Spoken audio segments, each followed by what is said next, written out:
And now, his view, an editorial opinion by Bill Martin.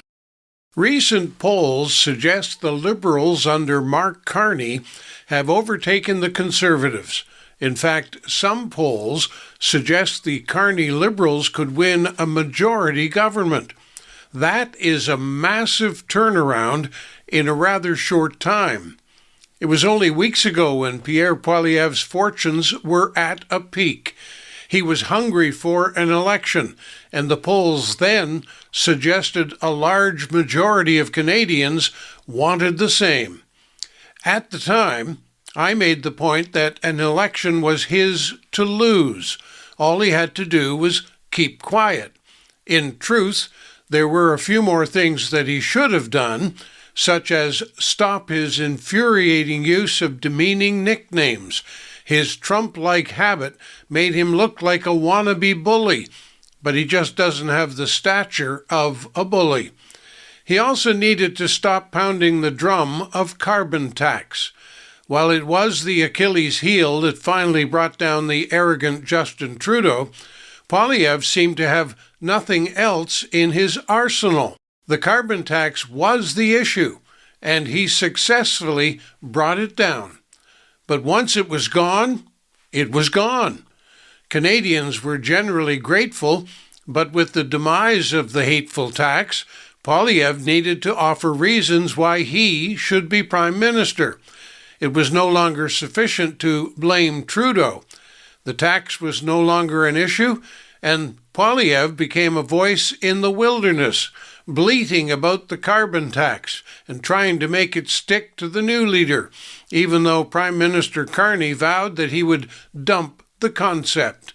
In fact, Carney has actually signed off, and the tax officially ends April 1st, and he says he has no intention of bringing it back.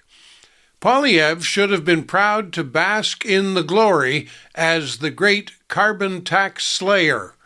He should have just taken his bow and started his campaign for tomorrow. But he didn't.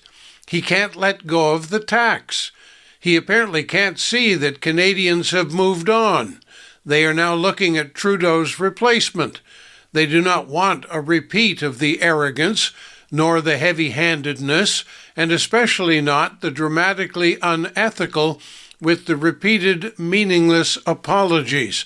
My bad has its place, but for Trudeau, my bad, after the fact, was his M.O. No, Trudeau is gone.